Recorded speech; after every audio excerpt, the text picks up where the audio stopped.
Good morning and welcome to the Mental Health Warriors Coffee Morning. And I'm going to be joined this morning by the Warrior Queen herself, Kerry Duval. And we're going to be talking about how to deal with the stresses of Christmas. And we'll be right back after this.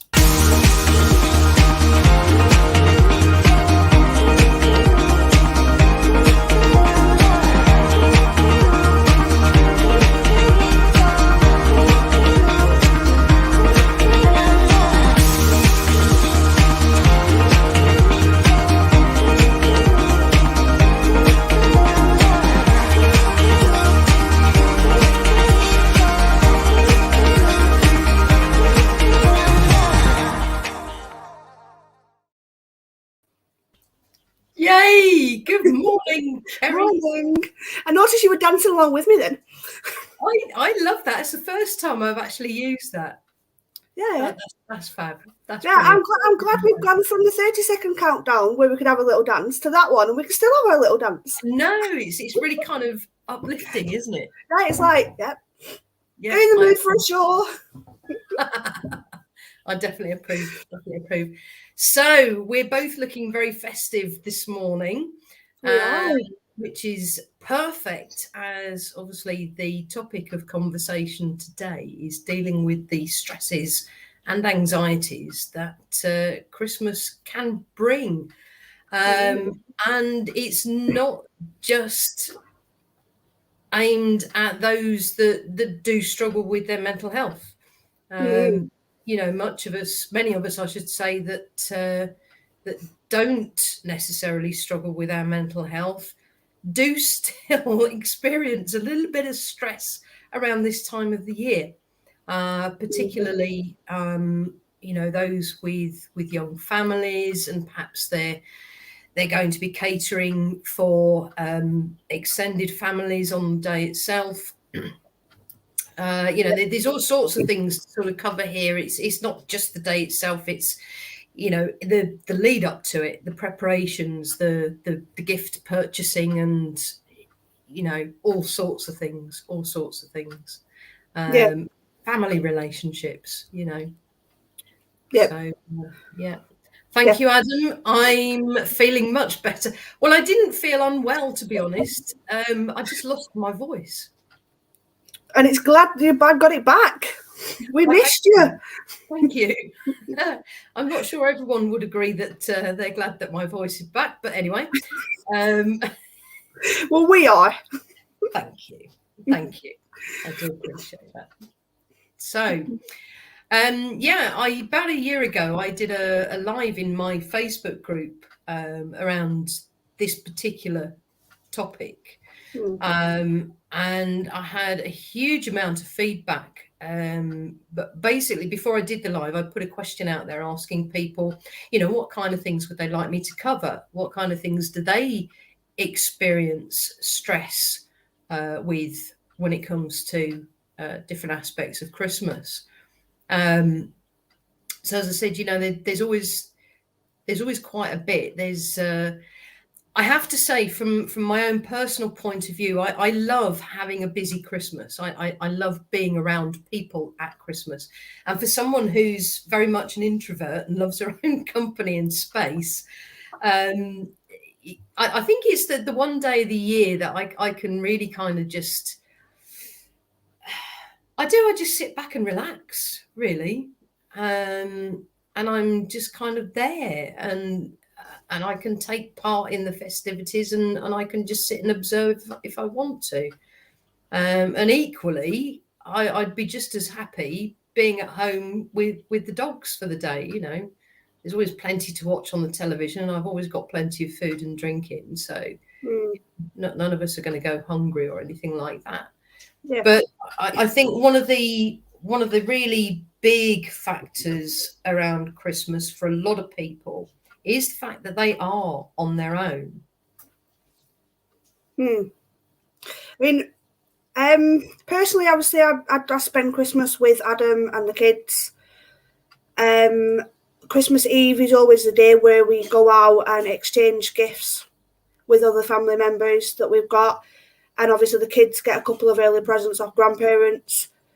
And then Christmas days, we spend that as a family. Boxing days, normally when the parties are on, so we'll go to a party.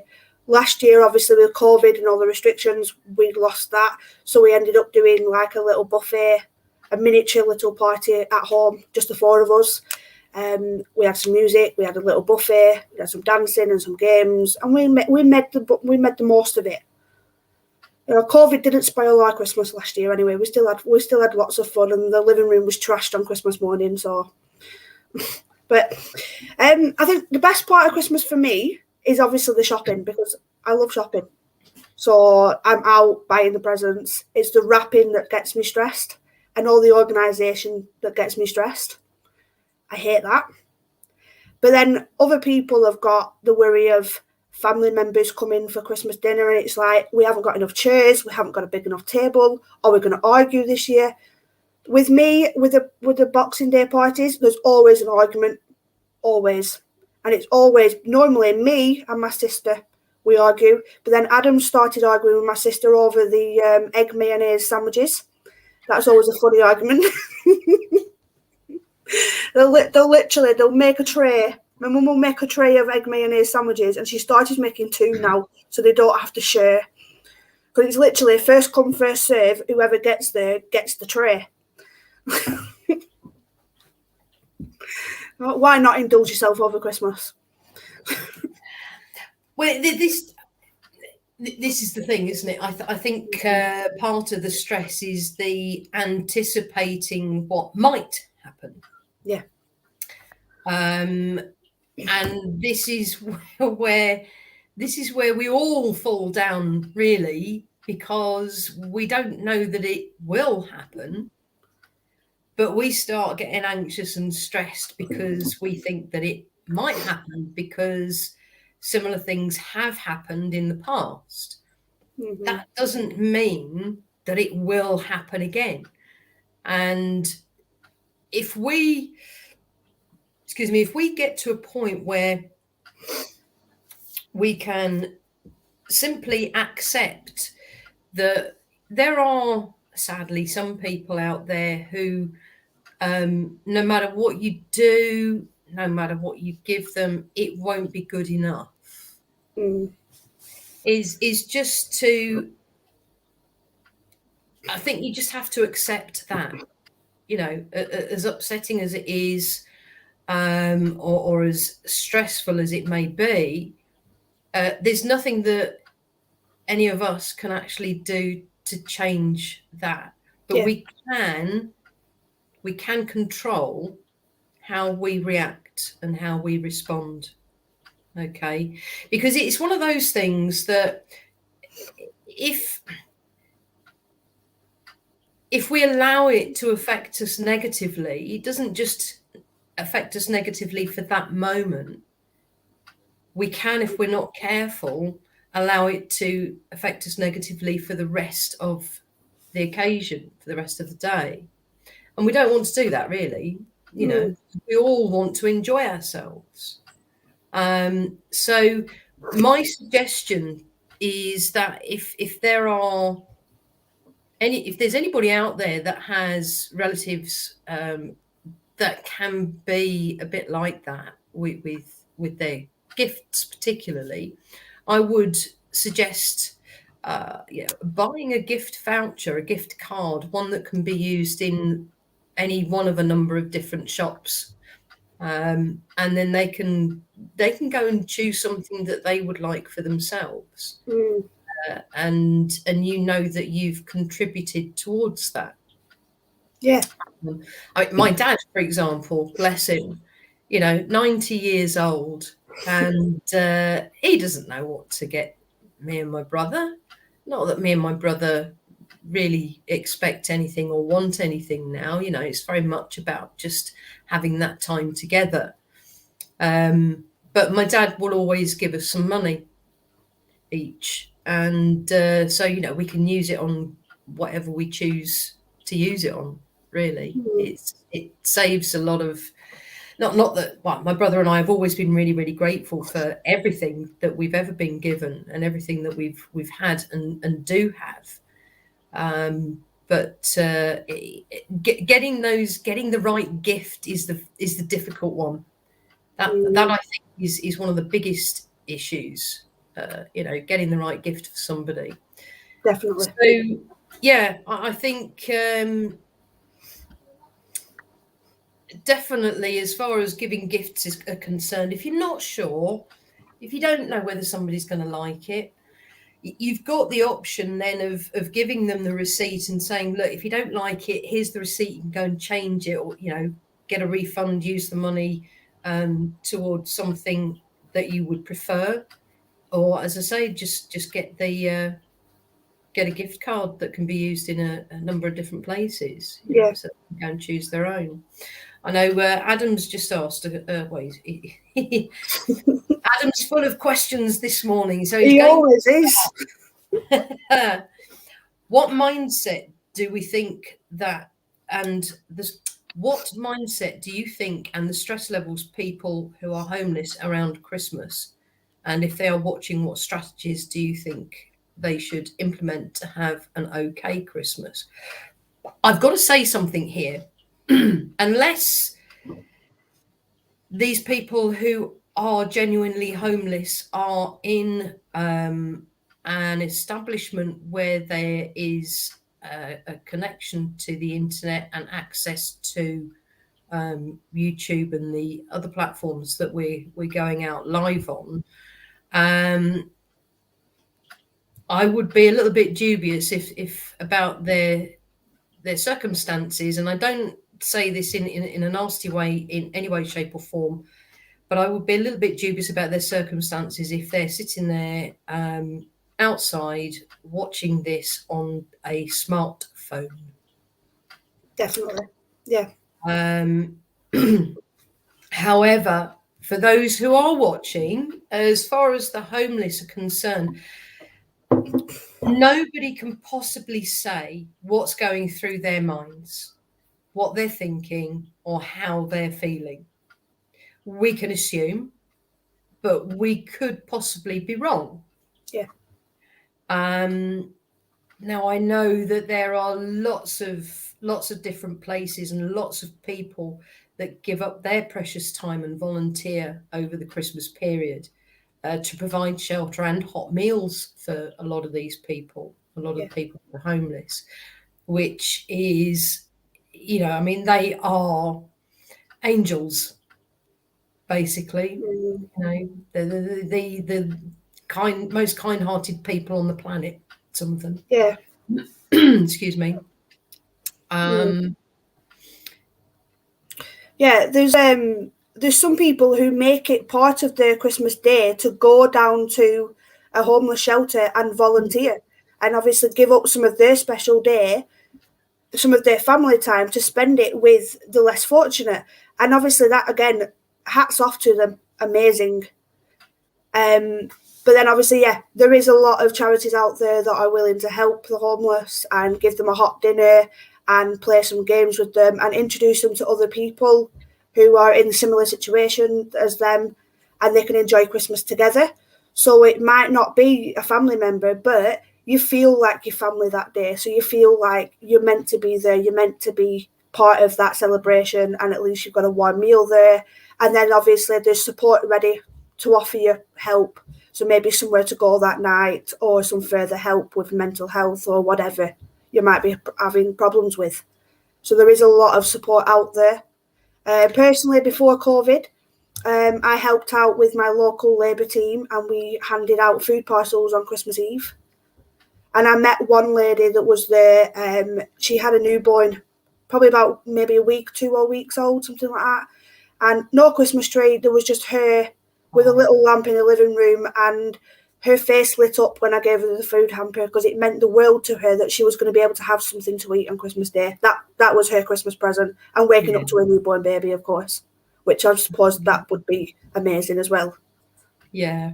I mean, I do think it's sad that there are far too many people that will wake up on Christmas morning with very little or nothing at all.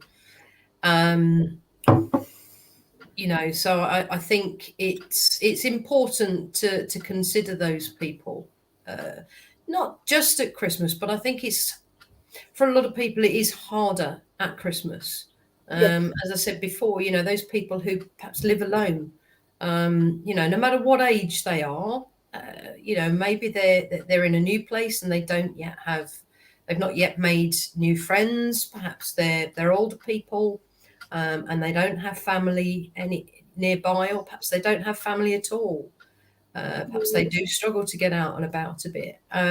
So I think it's very, very important to think of these people, particularly at this time of the year.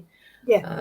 But right the way through, to be fair, right the way through. It's not just Christmas, but as I say, especially at Christmas, because it is traditionally a time where family and friends get together.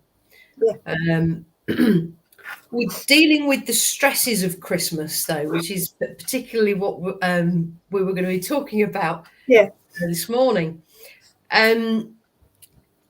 So taking it a bit at a time then. So we've already gone through the Christmas present conundrum. And then, of course, we're now looking at the day itself, where we've got perhaps family that are coming over. And as you've said, it's like, have we got enough food? Have we got enough chairs? Is there enough space at the table? Blah, blah, blah, blah, blah. Yeah. And you know what? In my years of experience and my years of spending Christmas Day with friends, where there's been an absolute house full, but there's been limited space. Not having enough chairs, it doesn't matter. No. People are more than happy to sit on a cushion on the floor, or you do lunch in shifts. I know it kind of, I appreciate that people want to all be together at the same time and all eat together and enjoy the whole thing together. I get that, but there's nothing to stop people from doing that kind of thing and still enjoying it. If you don't have enough chairs and you've got people coming over, ask them to bring a garden chair with them, the fold-up ones, or if they've got the fold-up one. Seriously. Yeah. Because they're coming to you. I know you've probably invited them, but they're coming to you. And likewise with food, if you're stressing about having the right food, having the right amount of food, being able to afford all of the food, why not ask certain people to chip in and bring a dish, contribute to the meal? Yeah, exactly. I mean, I remember one Christmas before my granddad passed away. So this was like, I don't know about. Well, he's been gone nearly 13 years, so we're going back quite a long while. But he was in the living room, and because he was wheelchair bound, he couldn't get up the steps into the kitchen. So we gathered around the coffee table on Christmas Day, and we ate together as a family on our coffee table. We all sat on the floor with our plates on the floor, and nobody cared. Yeah. We were together as a family, and nobody cared that we were sat on the floor. Just the fact that we were together as a family, and we enjoyed that Christmas together. And it was one of the last Christmases we actually got to spend with my granddad, sadly. So it was good to have that time together. Yeah. Oh, definitely. Yeah. Absolutely. Adam's just thrown another question into the mix here. We all know stress levels and suicide rates are at a massive percentage around Christmas, especially with loneliness. But what can parents who do not have a child or children in their care because of circumstances, what can they do to keep themselves happy, even if we are in lockdown? So that's that's a big question. Yeah, actually, I do have an answer. Yeah, it's a big question because everybody's circumstances will be different in that respect. You will have some parents whose child or children can't be with them for all sorts of different reasons. It might be health reasons. They may well be in hospital. if they are children who are in care, be it temporarily or longer term, again, it all depends on the circumstances. The only thing that we can do around Christmas is to, and at any time of the year, to be perfectly honest, in with this particular issue, is to do the best that we can to remain as positive as we can. Because I can guarantee that if you're feeling upset, sad, depressed, angry, suicidal, even at that moment that you're having those thoughts and feelings, the only person it is actually hurting is you, nobody else. Yeah. And the thing is, there are always solutions, and there are always, and as hard as it may seem to accept this when you're in having those thoughts and feelings, and I have been there, so I speak from experience, not with children, but with the depression, etc. There is still so much in life to look forward to. So many things that we can do, that we will enjoy, people that we will love spending time with, other people who are, really important to us. And if we're surrounded by those people, especially at this time of the year, I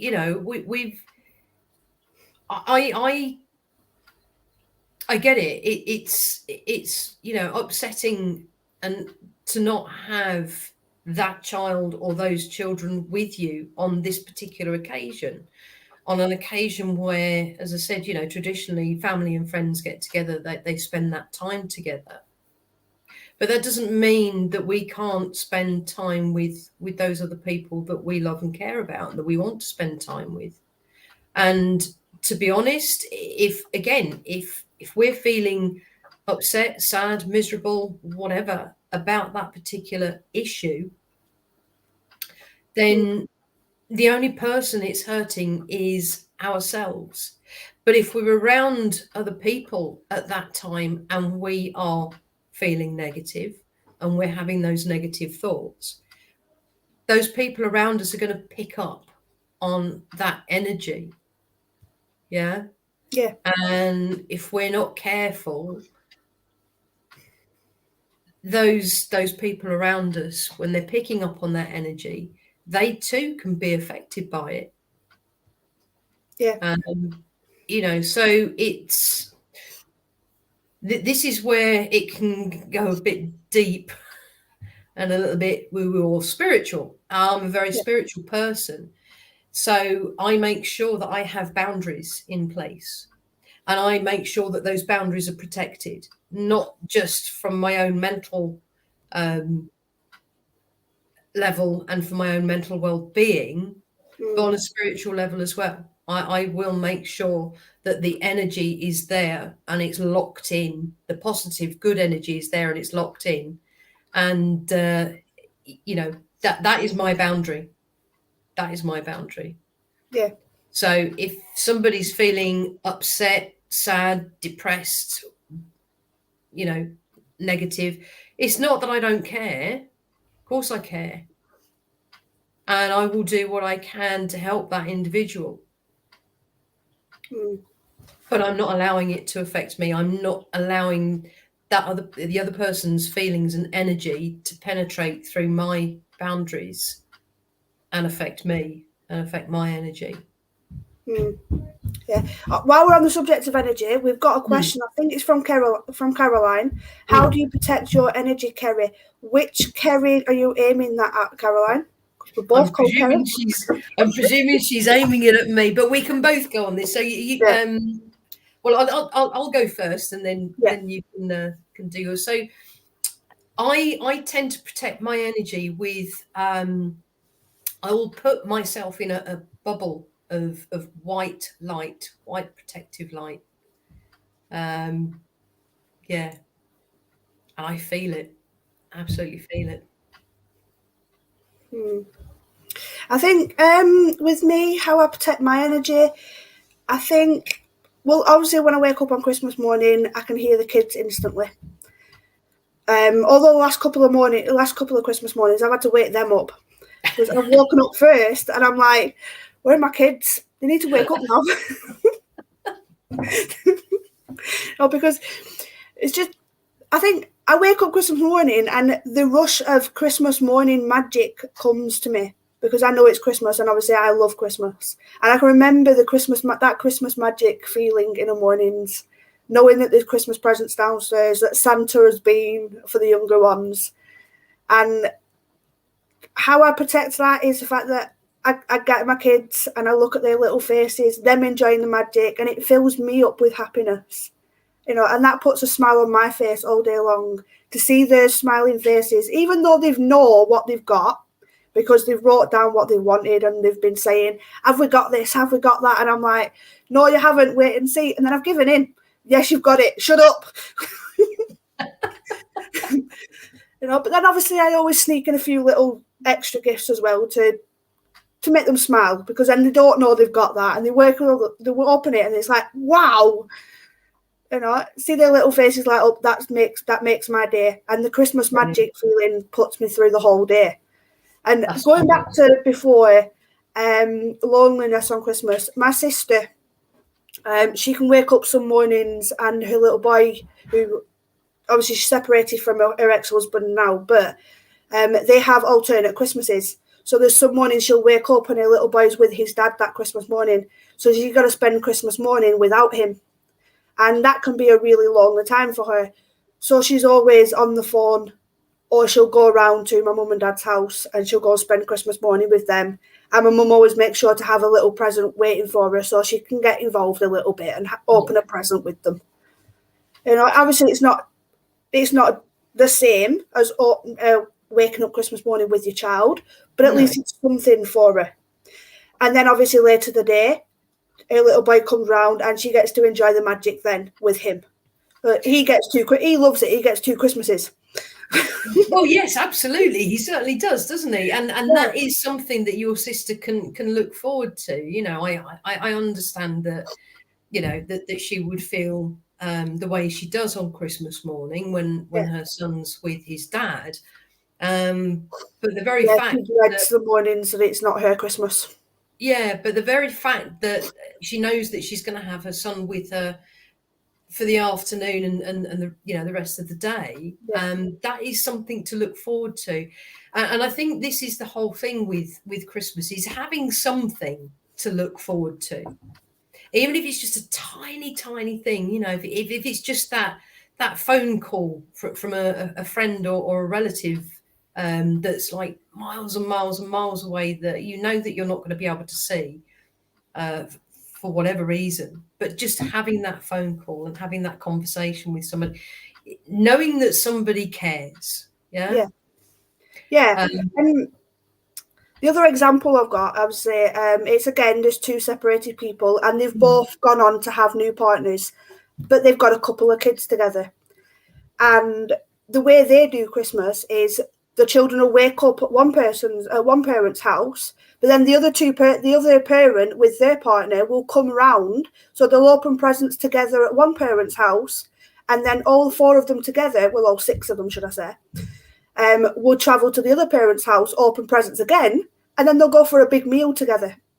That in itself is going to bring stresses, but that's good co-parenting. It's setting a great example to the kids that even though mum and dad can't function together, they're still a family. Is it going to bring stresses though? Because the very fact that both parents are happier and probably much better parents being with other people, other partners. Oh, it is stressful. If all 4 adults are getting on well together, then that's absolutely great for all of them. They can enjoy their Christmas day as a huge family. I think that's lovely. I really do. And I know that that's not possible for everyone. So in that instance, it's very much a case of, it's I can't tell people what to do. People in that situation have got to work out a plan, if you like, for the day or for the Christmas period that works for all of them. And like I said, with your sister, when she wakes up on Christmas morning and she knows that her son isn't going to be there, she knows that she's got him coming along later on in the day, so he gets to have a second Christmas. He gets two Christmases in one day. Yeah, and he brags about what he's opened in the morning. Exactly. So as I say, it's having something positive to look forward to. And it can be the tiniest little thing and it can be the biggest thing ever. But if you can feel really positive, really happy and really grateful, about that one thing that you're looking forward to, it can then turn out to be the most amazing thing. It really can. It's what we make it. And it's the same right the way throughout our lives, no matter what day of the year it is, it's what we make it. Yeah. And my sister always manages to get out of Christmas cooking because she'll take my nephew to my mum and dad's house and have Christmas dinner there, and I'm like, just cook for once. Yeah. She won't do. Yeah, but I think Christmas is one of those days where a lot of people do actually enjoy cooking the Christmas lunch. See, my mum, when she was still alive, and she used to, it was only ever like the four of us for lunch, but we'd have a house full on Christmas night. My grandparents would come round, and one of my great aunt and uncles would come round as well, and it was just we'd have a great evening.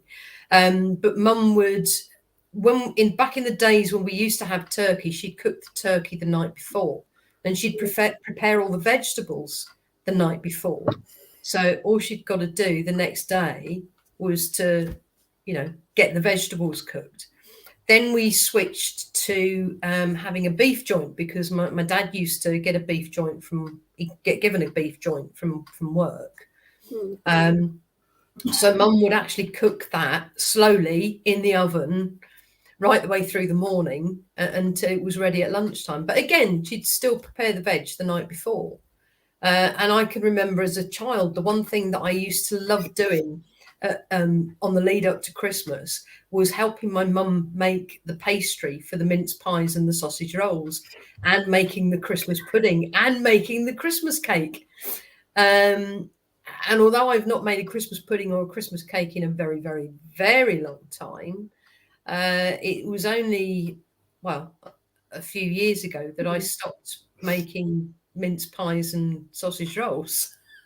You should start doing it again, because then obviously you can have those memories of you doing it with your mum. Yeah. I have kind of thought about it actually, but I think in the last few years, with running my own businesses as well, I've been so busy in the lead up to Christmas that I've just not had the time to actually do them. And that's something else that's really, really important as well, is planning your time effectively, managing yourself, and to the point of actually having a diary and blocking out time in your diary to do certain things, whether it's writing Christmas cards, whether it's wrapping presents, whether it's making that Christmas cake or decorating it, or making the Christmas pudding, or doing the sausage omelets, whatever it is, even if it's just time for you to sit back and chill out, take that breather, because that's also really, really important. And I know that you're going to be talking more about that side of things in a couple of weeks' time. But yeah, planning is another great way of reducing the stress levels, and the best way to reduce the anxiety levels is to not think about what might happen. What if this, what if that, if I do this, what if that happens? if so and so comes along, what if they're not happy with blah blah blah? You know, we don't know that those things will happen. There's every chance that they won't happen, and there's no point in getting ourselves stressed about it prior to anything happening, because we can only deal with it if or when it does actually happen. Yeah, definitely. Speaking of time off, obviously we've got this week and next week, and then the Warriors are going to have some time off so that we can each go off and do anything that we have to do before Christmas Day, whether it's grab those last few presents, wrap presents, exchange gifts with people you're not going to see over Christmas, maybe, whatever it is, or just have some well-earned self-care after the busy year that we have had. Absolutely. Yeah, I'm actually looking forward to next week because it's going to be a week full of Warrior specials, and then it's going to be a big winding down session as well. So, looking forward to it. Definitely, absolutely. And I think the very first coffee morning that we'll have in the new year, I think we should talk about New Year's resolutions, don't you? We could do, yeah. That's a good idea. I think the third. I think it's what, the 3rd of January we're due back. I'm not too sure. Possibly. I have no idea. All I know is that week's going to be really stressful because it's Lucas's birthday, and then the Warriors are back, and everybody's on that week. So you've just said something there, right? Which means you've already put it out there. You've already made up your mind that week is going to be really, really stressful. It always is with Lucas's birthday. It always is. But you see, you've just sat there and said that week is going to be really, really stressful. Now, past experience, yeah, I get that. No problem. Yeah. And this is how our minds work. It goes on past experience. Yeah. However, we have the absolute power to turn that around and go, do you know what? That week is going to be a brilliant week, and we're going to enjoy every single minute of it. Yeah. Yeah. Low attraction. Right. Okay. It's not going to be a stressful. It's going to be a brilliant week. Yeah. Don't do the. It's not going to be stressful. It's going to be brilliant. It's going to be brilliant. It's going to be brilliant. Brilliant week, and we're going to love every minute of it. Yeah. Yeah. Yeah. Like next week is going to be busy, but it's going to be brilliant. Yeah. Yeah. And it should obviously put enough content out there to let people catch up over Christmas and ready for January. That's it. I mean, Adam's absolutely right. It's only stressful if you believe that it will be stressful, because you're setting yourself up then you're expecting stress. So that's what you're going to get. That's how you're going to feel. Yeah. If you're expecting enjoyment, excitement, and, busy stuff, doing loads and loads of amazing things. Yeah. Mm-hmm. Yeah. And thanks, Adam, for the reminder that Lucas turns 10. Make me feel old. That's it. But if we just relax, we do everything we can to just relax, approach everything in a calm, relaxed manner, and then you'll actually find, and it took me a long while to be able to do exactly this, but you'll then find that actually you feel stress a lot less, and over time hardly ever at all.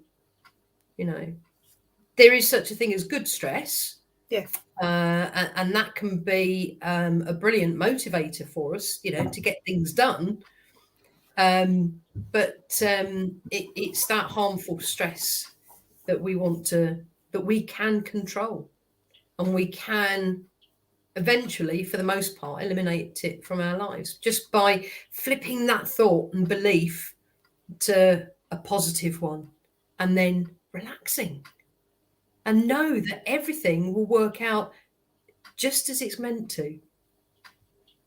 and that You know what? know that you will be able to cope with all of it.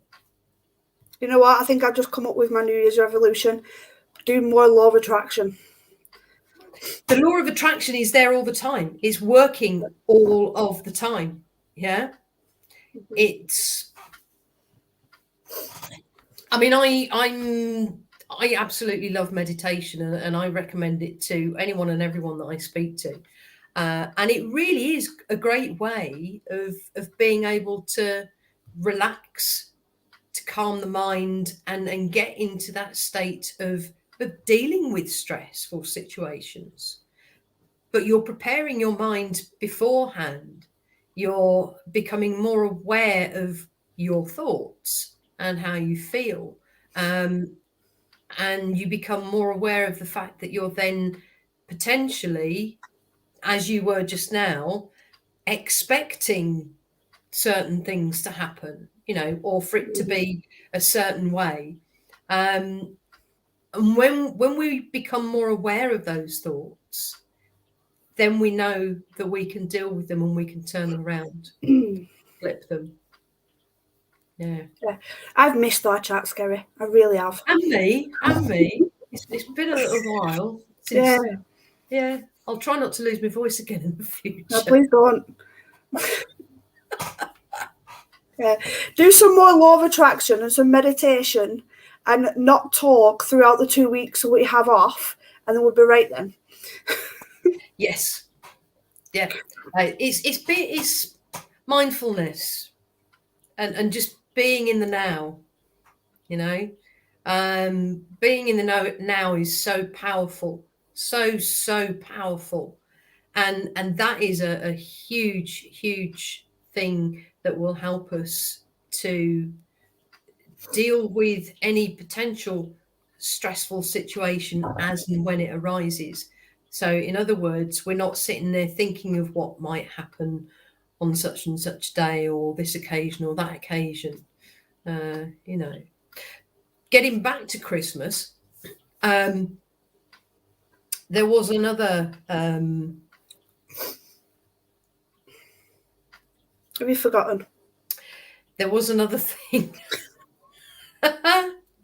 She didn't run this by me. She didn't. No, completely unplanned. So I'm working from memory here, from the live that I did last year in my Facebook group. But yeah, so one of the other things was somebody said to me that they were always expected to spend Christmas with other people, so their family, but they were the ones expected to do the traveling. Yeah. So imagine there's the two of them, and they got a couple of kids, and they were expected to go and spend Christmas with a specific, one set of parents who lived quite a distance away. And it wasn't as if the parents were incapable of traveling. They were very capable of traveling, but they refused to leave their house at Christmas. So this family, bless them, they had to pack all their clothes, not all their clothes, but enough clothes for the duration, and all the kids' presents, and get them in the car, hopefully not seen by the kids, especially when they were little, and get everything down there. And then, of course, once Christmas was over, they were coming back with even more, because of the gifts that they and they found that really, really stressful. And they got to a point where they were actually starting to resent having to spend Christmas with this set of parents and always having to go to them rather than them, the parents, spending the Christmas with them, coming up to them. So my suggestion there is, how important is it, first of all, to spend Christmas Day? If you've got young children, how important is it to spend Christmas Day with any set of parents that live, a fair distance away, which means that you've got to essentially pack everything in the car and drive it down, the day or 2 days before. If it's not an essential thing, if it's something that you can say, well, look, we're going to have Christmas Day at home, just the 4 of us. Yeah. And then what we'll do is we'll come up on Boxing Day, and we'll have a second Christmas Day when we get there. Yeah, why and then not? for 2 or 3 days or whatever the arrangements are, and then the children can then perhaps take a couple of their favorite toys that they've had on Christmas morning from Santa. They can take them with them, and the car's not going to be absolutely rammed full, and that can take some of the pressure off. Why not suggest to these parents that, look, it's just not possible to keep doing the journey each year with all the luggage and the gifts. We've got space here. Come to us. If you really, really want to see us on Christmas Day, come to us. Yeah. We had a similar problem. There's got to be that compromise. Yeah, we had a similar problem back before the kids came along. We always spent Christmas morning half the day with one set of parents, half the day with the other one. And as soon as Lucas was here, that was it. We said, we're not doing it. Christmas is about family. We're going to spend Christmas with him because obviously he's our child and it was going to be his first Christmas. And we wanted to make it as special as we could because it was Lucas's first Christmas, our first Christmas as a family, and we wanted to enjoy it as much as we could. So we saw family on Christmas Eve and on Boxing Day, and we did it like that. So maybe they could do it, like you said, Christmas Eve, Boxing Day, something like that. Yeah. And we've kept it like that now. Yeah. As I say, it's give and take, it's compromise, when families start to grow like that. As I say, when my brother and I were young kids growing up, it was always Christmas morning was just the 4 of us, my brother, me, and our parents, and Christmas lunch was just the 4 of us. And then we'd have a kind of a relaxing afternoon where we'd watch a film on the TV, it might be James Bond, Goldfinger, or The Wizard of Oz, or whatever film. Get round the television at 3:00 for the Queen. we never watched the Queen's speech. Fair enough. Not everybody does.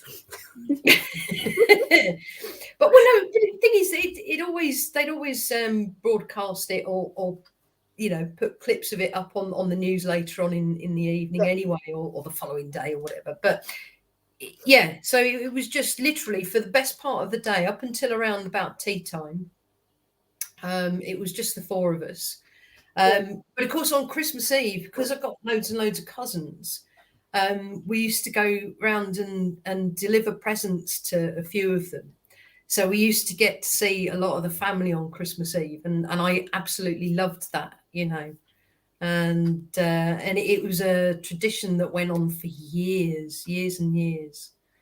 And then Boxing Day was always spent with cousins. So one year we'd go to them, and the next year they'd come to us, and we'd do it that way, and it was always, Christmas was amazing, absolutely amazing, for us. Well, I've always enjoyed Christmas anyway, always enjoyed it. Even on occasions when I have, it's been a very quiet Christmas. It's not about, for me, it's not about the presents, it's not about the gifts, it's about what you do with the day, it's who you spend it with, and if you're happy, like I am, to spend the day just me and the dogs and the TV and some snacks and decent food and a couple of drinks, then that's great. Are you one of these dog mums that buy the dog friendly mince pies and give it to the dogs? They have a Christmas stocking each. They've actually got Christmas stockings for them, and I go out and I buy different treats and toys and bits and pieces to put in it for them, and I wrap them all up as well. They love it. Yeah. How does a dog unwrap a present? With its teeth. Yeah. Oh God. No, well, I will admit, this weekend we're going to go out and we're going to go and get our cats a present. They're getting some new cat furniture. The other one got thrown out because it's been scratched to smithereens. Now they need a fresh one, so they're going to get a fresh, bigger one for Christmas. Yeah, brilliant. So, yeah, Brilliant. So, treats. just a quick message for everybody out there that, whether you're watching this now, whether you're watching it a bit later on, if you've got a question about Christmas, if something is troubling you about Christmas, then please do get in touch with us. We're here to help, and we will do what we can. Absolutely what we can. And I believe, just going back up through, we've got some housekeeping to do. Yes, I do. Where's it gone? Where's it gone? Where's it gone? There we go. Yeah, 1 o'clock today, UK time. Simon McDougall will be live with Beverly S. Sankey. So please, if you're able to, do tune in and have a watch of that. Or again, watch it on a replay a bit later on this evening, tomorrow. And for those of you who don't know, Simon is our new workplace warrior. He's recently just joined while Kerry was off trying to get her voice back. He's on at 1 o'clock, so I'll obviously look out for that one. Brilliant. And I will be back next week, hopefully, with, and they don't know this yet. Don't lose your voice again. Hopefully with the lovely Rainbow Warrior Caroline Bennett and Karen Unruh. And we're going to be talking about issues surrounding mental health and being employed. So, And then the week after that, I'm kicking Kerry Burr off the hosting seat and taking over Coffee Morning for the last one of the year. You certainly are. Yeah, because I won't be here. Yep. You're off busy elsewhere. I am, yes. Yep. Yeah. Brilliant. Right. Oh, hang on. New comments. Who's talking? Positive law of attraction, Ms. Burr. Put it out there. You will be here. No, hopefully. Well, I'm saying hopefully because, as I said, I've not actually mentioned anything to Caroline or Karen yet. So it's kind of got to be arranged, really, hasn't it? Well, it has to. Now you've put it out to the universe. It's going to happen now, so it will happen. Absolutely. Karen and Rue, Caroline, you're on Coffee Morning next week. Put it in your diaries. Yay. Right. On that note, thank you so much for joining me this morning, Kerry. I always enjoy our chats. I do as well. I always look forward to Monday mornings. Yay. And Caroline's just confirmed she'd love to, so. Oh, that's excellent. Yeah, Caroline's amazing. Woo-hoo. Fabulous. Right, it's time for us to sign off. Yep. So have a brilliant day, everybody, and have a brilliant week. And I will see you all next Monday. Take care. Bye.